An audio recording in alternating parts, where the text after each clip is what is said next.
Hello, hello, hello, everyone. Happy Tuesday to you. Today is August 15th, and this is Live Healthy Miami Gardens Facebook Live Health Seminar. And I am so happy to be here. I am standing in for our host, Melissa P. Dunn, who is busy taking care of so much important work. And I am very happy to be here. Today's topic is what parents need to know to keep their kids healthy for this school year. And as you all know, for some, school has started already, but for the rest, they start next week.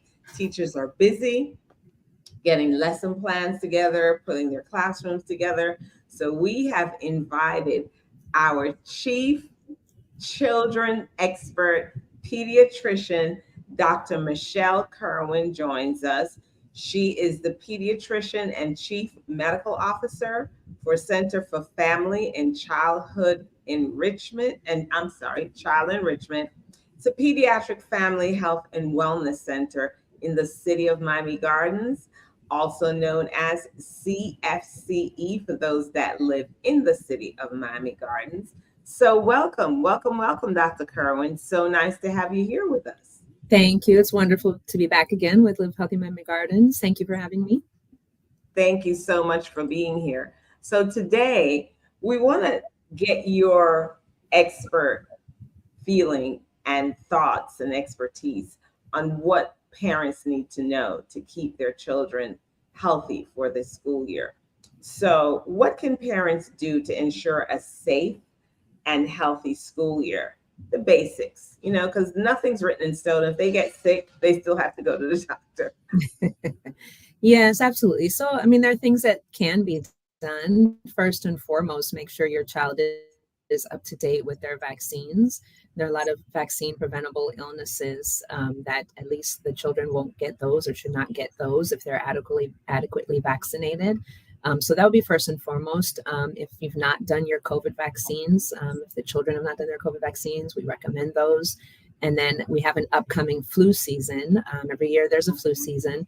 Every year we do recommend getting the influenza vaccine. It changes from year to year. So even though you've had a flu vaccine last flu season, you still need one this flu season, 2 doses if it's your first time getting it and you're less than 8 years old, and 1 dose over the age of 8. So we do recommend those routine vaccines to keep children safe.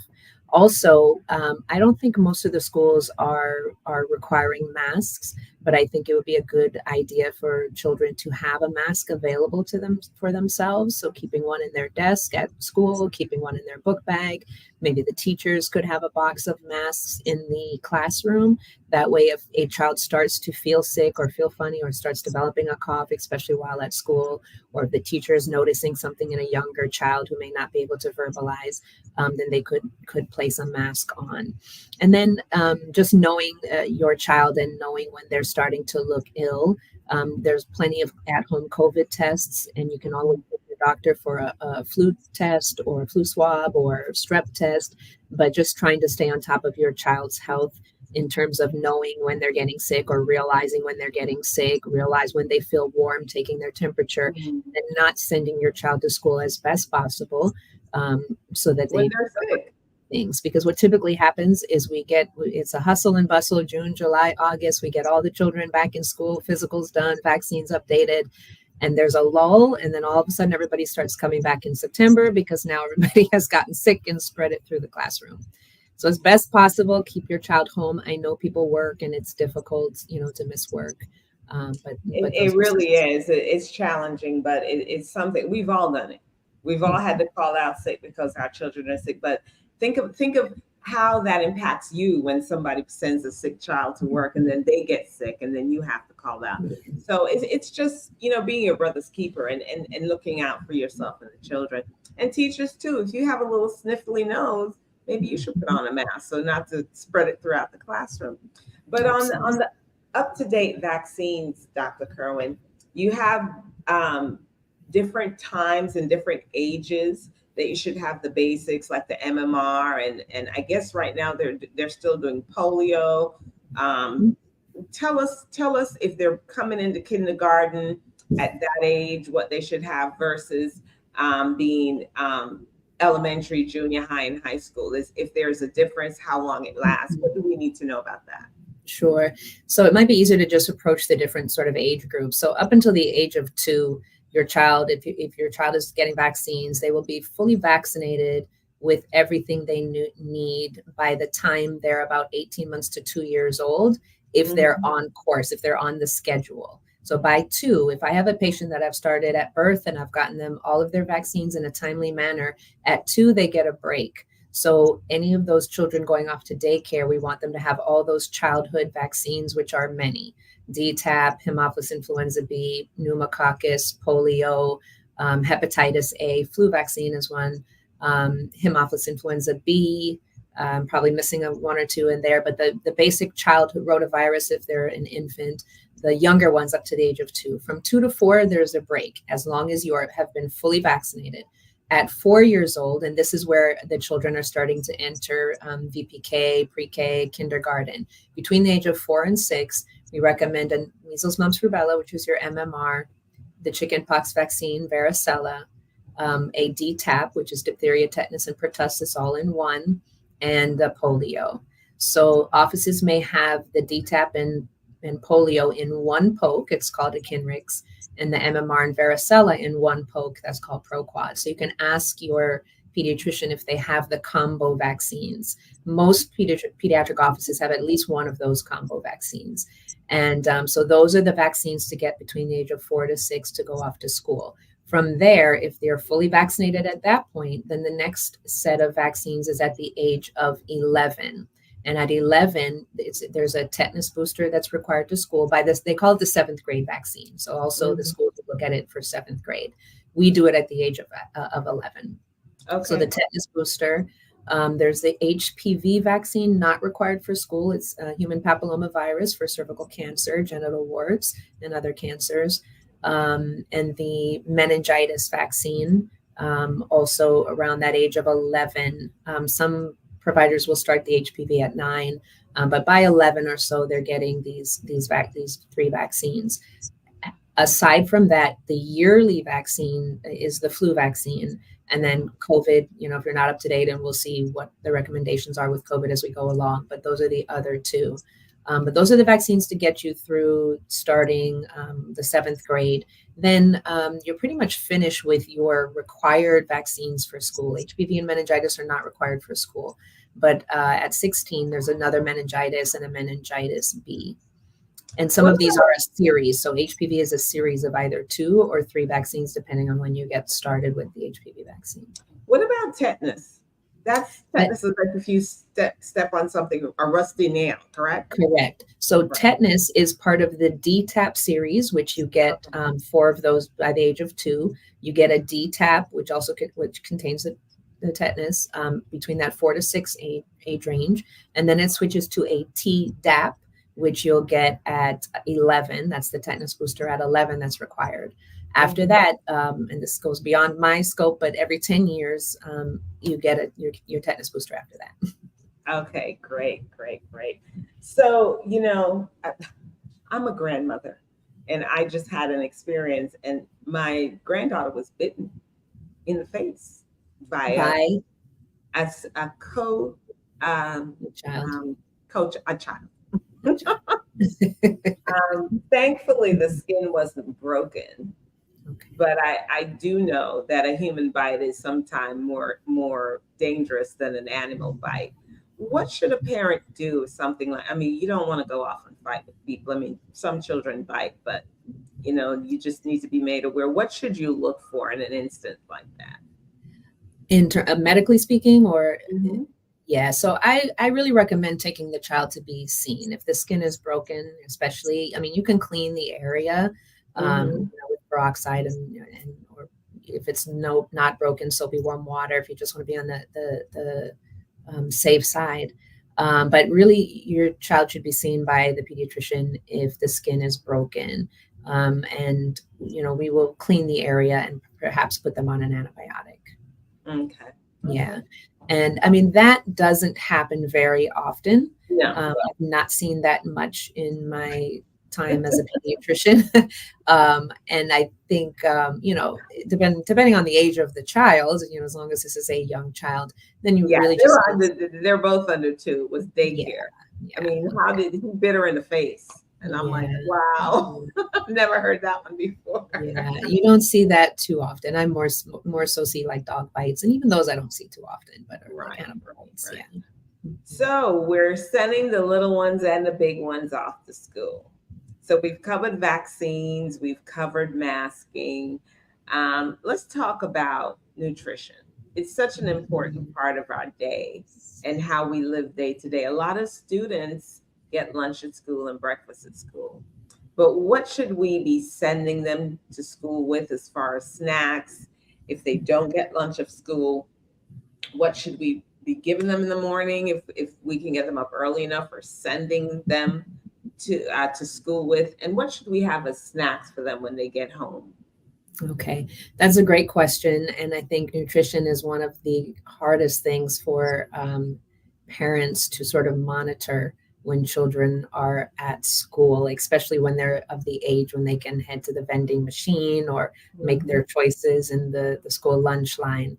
Um, I can't stress enough that breakfast is an important meal. It really gets children started on the right foot. They're better able to concentrate, better able to get through their days, more stamina, less like drops in blood sugar where they may feel a little shaky or they may get headaches, hunger headaches, and complain of headaches. You end up in the pediatric office only to find out they're not eating all day.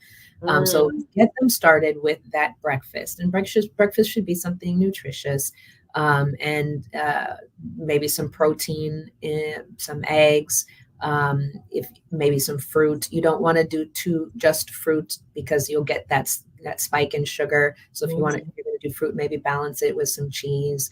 But if they can just get something, a bowl of cereal, some granola, the breakfast bars, the granola bars. And when I say cereal, healthy cereal, like the granola type cereals, watch the sugar. You don't want to start your child every day with a sugar load. So some fruits, maybe some toast, with a little, Nutella or something on there. Some not Nutella, more so like an almond butter or that gives you the good proteins. Right. Nutella's a bit sweet. Yeah. We'll scratch that. But I'm excited. Nutella. I have a lot of patients who love Nutella, so I hear that a lot in the mornings. But so something nutritious and something in the morning. Just get them to eat something. And if they're not getting up in time, and they're not they don't want breakfast, they're not hungry for breakfast, try to at least encourage a banana or a protein bar, just something. As they start to eat breakfast, their appetite will likely open up more where they're wanting breakfast.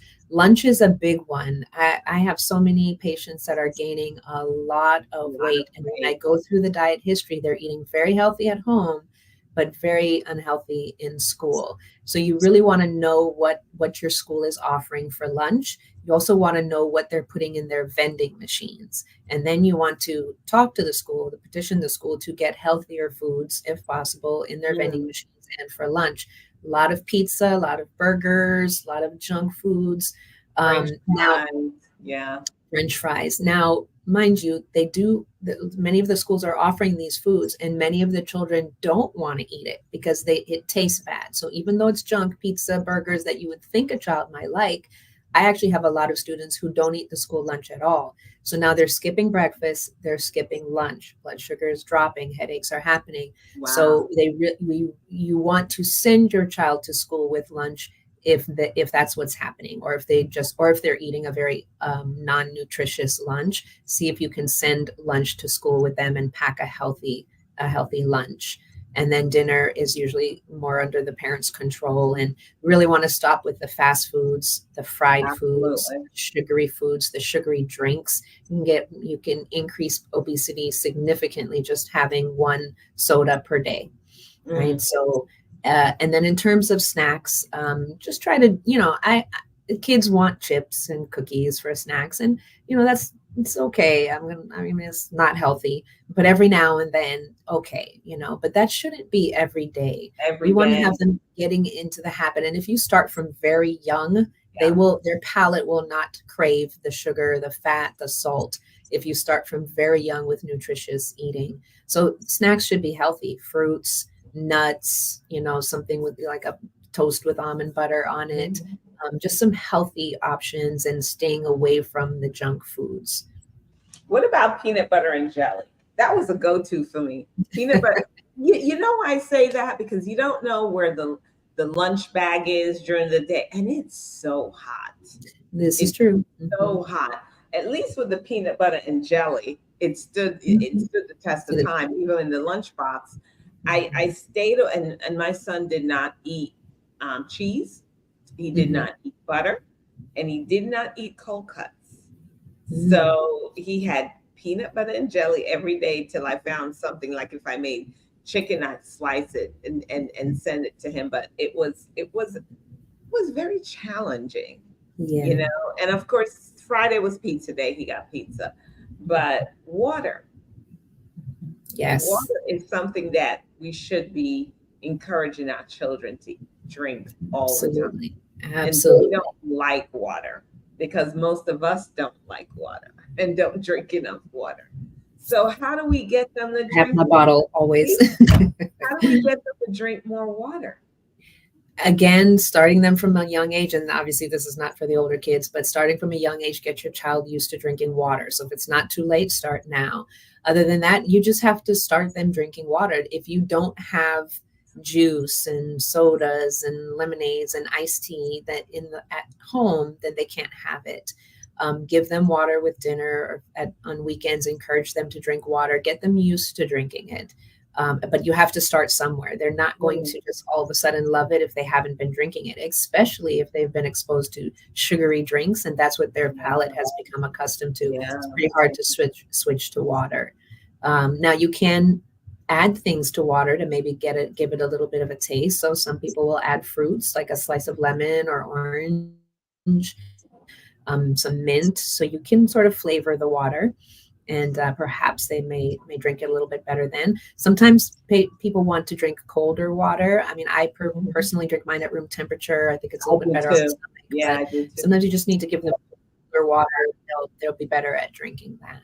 And it's just a matter of encouraging them. And then some of it is behavioral. So when they're at home at dinner time, nope, you're drinking water. You need to drink your water. And your veg. And your veggies. And your veggies, yes. Fruits and your vegetables. And your lean meats. Yes. I will tell you this. If you start them out eating their veggies when they're little, you really don't get a lot of resistance from them because I never got that. In fact, when he was old, he goes, "Mom, how did you get me to eat veggies when I was young?" And I kind of looked at him perplexed, like, "Excuse me?" Just ate what I ate. Yeah. I have a mom that from when her baby was an infant and started on foods, she blended all of his fruits, she blended all of his vegetables, she made his foods, pureed foods. And you don't have to do that. You can get the store-bought ones, but that's what she did. And she started him on smoothies from very young, fruit and vegetable smoothies, and just a clean, healthy diet from time he started eating. And he never was interested in McDonald's, Burger King, fried foods, sodas. He did not want any of that. His palate just developed to the fruits and vegetables and a very clean eating habit. Mm-hmm. And the other thing I'll say is I've seen that child once for strep throat. He's 8 or 9 now. And I saw him once for strep throat. Other than that, we did an annual physical every year. This child was just healthy. Now, that's not going to be every child. Some kids have asthma and allergies and different things, but that food plays a humongous role in keeping a child healthy. Yeah. Yes. Now, the other thing I want to talk about today, and we've got about maybe 10 minutes left or less, is how do we prepare our children for the heat, because it's so hot. It's so very hot. I walk outside, and when you inhale, it feels heavy. It's so hot. And we have our children going to play sports. Are there any kind of medical tests that we need to stress tests that we should be giving our students, especially ones that are going out for football? Because it's football season. They're going to be going to practice every day. How do we dress them? They have all that equipment. what do we do to ensure our kids are safe as they Yes. participate in sports and all this heat, this very, very high temperatures that we're experiencing right now? So unfortunately, climate change is real, and Mhm. the days are No. getting hotter. Things are getting hotter. So one, just a plug for being involved in your community and with the leaders in your community, voting and all of that, so that we can get bills passed and movements started towards addressing climate change, because it is here, it is real, and it is affecting us. Temperatures are getting hotter. And maybe what we did 10 years ago is not going to work now in terms of protecting our children from heat. So one of the big things, obviously, dress according to the temperature. Now it might be really hot outside and then really cold inside the school. So you need to be prepared for both, but you want to dress them according to the temperature. So obviously short sleeves, shorts if they're able to during the summer. If they're able to wear those to school, also having like a little sweater or something in case the school is cold. So just dressing is one thing. Two, drinking that water, staying hydrated, and having that hydration helps you from the dehydration when you sweat and you lose water through your skin, right? Um, the kids that are playing sports, the coaches, you need to talk to the coaches and ask them, what are you doing to protect my child from the heat? So that you know that the coaches are on board with the fact that days are hotter now. So making sure they're getting those drinks with electrolytes, the Gatorades, I forget the name of the other sports drinks, but those have a lot of sugar. So you want to go with the ones with less sugar, but the electrolyte drinks, to keep their electrolytes up, because they're losing that when they're sweating. And then good old water. You need to talk to your child and let them know, hey, if you're feeling dizzy, if you're feeling bad or what have you, you need to let your coaches know, and you need to get into an air conditioned area. And then just taking breaks from being outside if it's recess, going inside and getting cooled off, and so on.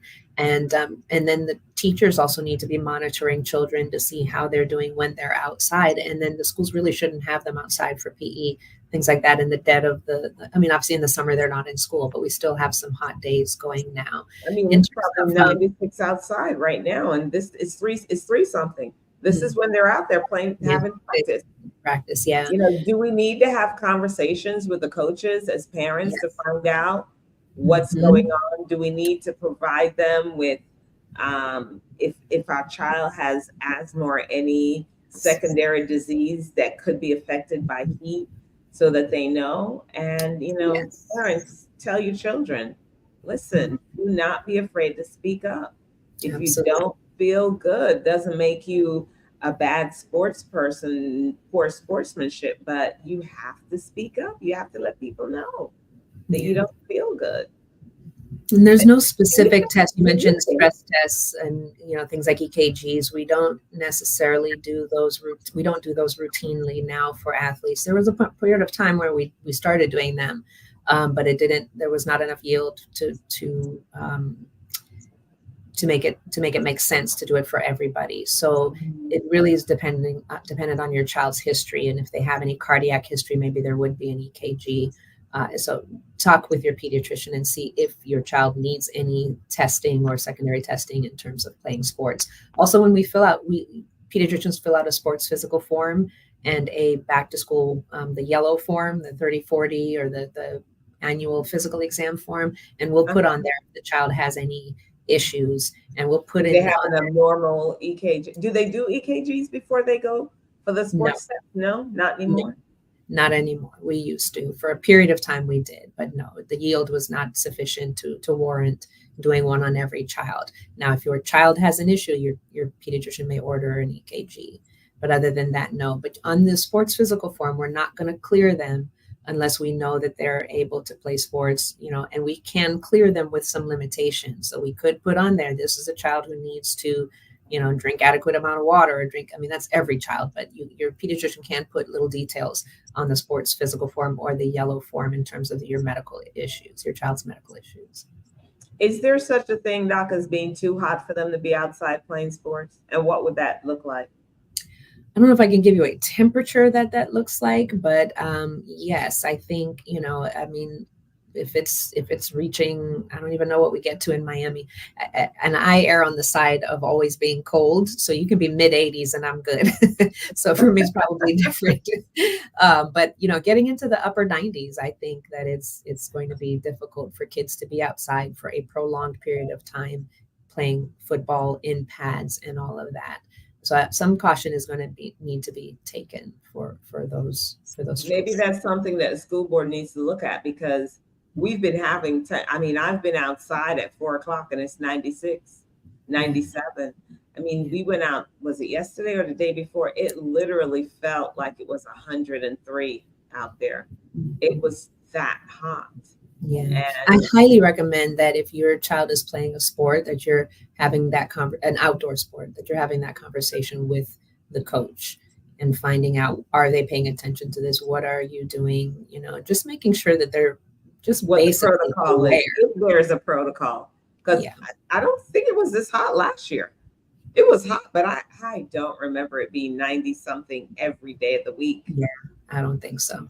I don't think so. This is definitely not a good time to be Mhm. experimenting on our children when it comes to No. heat and sports. Maybe they need to find some indoor place where they can have those practice sessions, the drills, do the drills inside, and then come outside to run some plays. But I definitely think that they should be using the weight room to do drills and exercises that they usually do on the field, because by the Yeah. time they The actually indoor. get to doing the actual plays, their body temperature should be. Does your body temperature increase when you're exercising and doing all of that? And would that also increase during the heat with those Mhm. high Yeah, temperatures? your body temperature can go up with absolutely with being outside. There is something called malignant hyperthermia where you're overheating. So yes, absolutely, it goes up. So yeah, I think what you mentioned about doing the drills in the gym and so on. I think some schools are doing that. My nephew plays football, and I believe they're doing a lot indoors as well as going outdoors. Fantastic. Well, our time is almost up, and it's always a pleasure talking with you. You always impart Well, such good information. We have great thank conversations, Dr. you, Kerwin. Are thank you there so any much. parting thoughts that just my for me? It's just you've got to be a part of it. As a parent, the coach has all these kids that he sees. You have to be a part of it, and you may Yeah, have to be out there on the field yeah. I and would talk say a to couple the children things. when they come home and ask them how they feel. Yeah, I think one other area we didn't touch on is mental health. So, Yes. and I know there've been a lot more issues with mental health with children. So really staying on top of your child, getting them in with a school counselor or a therapist with your pediatrician if they're having any issues, if they're being bullied, if they are the bully, you really want to look closely at both of those things because self-esteem can drop in the person being bullied and probably is already dropped in the actual bully. So you want to be very careful with that. If your child is starting a new school, take your child ahead of time so that they can see the school, see the classroom, maybe meet their teacher, get a little bit of level of comfort. If your child is really shy and starting a new school, go with your child. And if you see another child who's looking a little shy and scared, maybe introduce your child to that child and help them Can I navigate, have a friend? making the new friends. My mom did that for me when I started a new school, I think in That fifth is grade. great. I I love was the that. only new person in the class, and she marched me right up to a girl named Betty. And Betty and I became friends. So help your child acclimate. And just safety. Talk about safety with your child. Talk about risk taking behaviors, peer pressure, and for the older children, you want to talk about the birds and the bees, and And substance use, vaping. A lot of these conversations. This is probably a whole nother Facebook Live, but a lot of those conversations need to be had, especially the mental health one. absolutely. And mental health is real, and it's a big thing right now. And we don't want to talk about it. Yeah. And after coming off COVID, and that isolationist mentality is still a part of so many of us, and loneliness is Yes. a big part of mental health, and we have to start getting back together. Yeah. We really do. Also, two more quick things. Get your child on their sleep schedule now that theirs should be on for school. No more staying up late and sleeping in. So start them now. And screen time. The screen should be off during the homework period. Take those screens away from them at night. better yet, only allow screens on the weekend. I know that that might be easier said than done. Monitor what they're looking at, what websites they're going to, what chat rooms they're in. Look at all the child protection things for media and Make social sure they're media, in place. and be very Absolutely. careful. That's also a big thing for the school year, for the Yeah. school And age children. take their phones away at night. They don't need them. They're supposed to be sleeping. Their phones and their iPads and whatever else they can communicate with their friends. That's why they're tired the next day, because they're up way past bedtime. Exactly. Yeah. Well, thank you so much. You're always a wealth of information, Dr. Kirwan. Dr. Kirwan, Michelle Kirwan from CFCE in Miami Gardens, sharing with us how to keep our kids healthy this school year. If you have any questions, you can call CFCE at 305-624-7450. At 305-624-7450. And always, you can always visit livehealthymiamigardens.com. They have so many activities for the community. And thank you so much. As Melissa would say, be kind and loving to yourself, because you deserve it. Have a great week. Bye-bye. Thank you. Have a great week, everybody. Bye. Bye.